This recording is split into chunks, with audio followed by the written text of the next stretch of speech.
true. The image changed again to show tiny thermal blobs moving inside the structure. The satellites confirmed the activity our infomancers discovered. This place is a facility most likely used by a Russian criminal organization. It isn't their main headquarters. Traffic puts that somewhere in their home country. But this appears to be the nexus for their activities in Kazakhstan and the surrounding regions. Will sounded almost bored when he asked, "What's their deal?" "Terrorism, mainly," Annika replied. "We suspect it's both on their own behalf and work for hire. They fund the operations with drugs funneled through this location." Aisling frowned at the screen. "Seems like an odd place for it, up in the mountains." Annika gave a thin smile. "You of all people should know that geography becomes far less of a problem when you have magicals at hand." Right. So they're portaling to and from it?" Annika nodded. "That's our belief. We haven't caught them at it, but it seems likely. An occasional vehicle drives up the mountain, but that doesn't happen regularly." Jacques asked, "Last-minute instructions?" Annika shook her head. "No. Go in, find out what you can, then blow it to hell."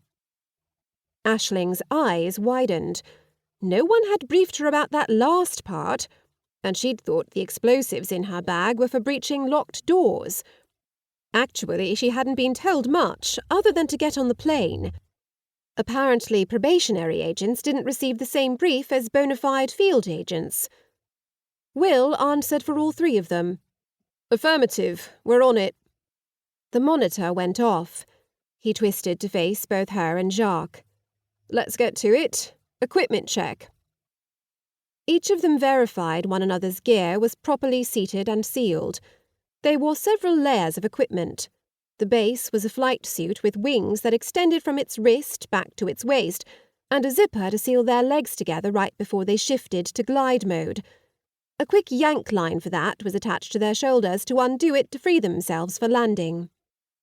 Over that, each had a backpack containing explosives and other gear clipped to hard points on the flight suit, so no straps got in the way.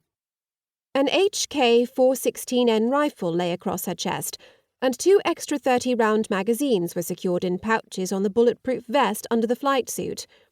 Also underneath, her equipment belt held a communications block, a holstered Glock 19 pistol, a pair of reloads for it, and 2 metal flasks, one filled with healing potion, the other with energy potion.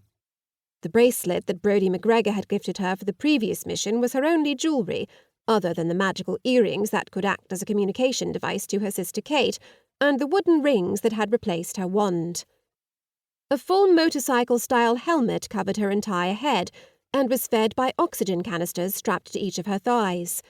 Beneath it she wore a ski mask to hide her face and hair.